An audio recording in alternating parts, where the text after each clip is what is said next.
আসসালামু আলাইকুম। ঘুম থেকে উঠে এলাম মেশিন পারে কালকে পানি দিছি, কালকে পানি দেওয়া শেষ করা হয়নি, তাই বললাম যে আজকে পানি দেওয়া লাগবে, আজকে পানি দিলে শেষ হবো। প্রতিদিনই তো পানি দিই, কোনোদিন তো মোবিল মিটার চেক দিই না। মেলা দিন পরে পরে মোবিল মিটার চেক দিই, তাই বললাম যে আজকে মোবিল মিটারটা চেক দিই, তার কারণ মোবিল না থাকলে তো মেশিন আবার বাস্ট হয়ে যাবো গা, সব ভাঙ্গে চুরে যাবো গা। দেখেন কপালটা যে কত ভালো, মোবিল আনলাম নাইকে, তার কারণ মোবিল না থাকলে পরে মেশিন স্টার্ট দিলে 5 মিনিটের মধ্যে সব ভাঙ্গে চিরে গেলে নিগে। এখন আবার স্টার্ট দেওয়ার আগে মোবিল না লাগবো, হাটে যান লাগবো, মিনিমাম 2 কেজি মোবিল লাগবো। 2 কেজি মোবিল ছাড়া স্টার্ট দেওয়া যাবো না। এখন কিন্তু হাটে গেছিলাম এই মোবিল নেওয়ার জন্য।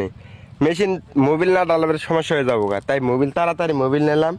1.5 কেজি নিয়েছি, 1.5 কেজি আন ঢাইলে স্টার্ট দিই। নেওয়া লাগছিল পুরান মোবিল, আমি কিন্তু নিলাম নতুন মোবিল নিলাম যে কম খাবো। মোবিল কিন্তু খুব খাইতেছে মেশিনে। আর পুরান মোবিলের দোকানও বন্ধ, সকাল সকাল তো নতুন মোবিলের দোকান খোলা, খালি পুরান মোবিলের দোকান বন্ধ। আর যাই হোক নতুন মোবিল নিয়েছি তাই ভালো হয়েছে, নতুন মোবিল ডালে মোবিল কম খাবো, একবারে কম খাবো, আর মেশিনের সাউন্ডটাও ভালো থাকবো। মোবিল তাড়াতাড়ি ডাইলেই তারপরে দিলাম মেশিন স্টার্ট দিতে। এখন ভুট্টা খেতে পানি দেওয়া লাগবো, কম ভুট্টা খেতে 7 বিঘা ক্ষেতের ভুট্টা 2 দিন ধরে পানি দিতে আসি, আজকে দিলে শেষ হবো। খেতে পানি হইতেছে আর আমি পেঁচ খেত নিরাইতে আছি, কাকা আর আমি পেঁচ খেত নিরাইতে আছি। আজকে কিন্তু আমি রোজা আছি, রোজা থেকে দেখেন উনু খেতে পানি হয় আর ইনু পেঁচ খেত নিরি। পেঁচ খেত ভালো হয় নাকি, পেঁচ খেতের মধ্যে ধরা মনে হয় খাইলাম।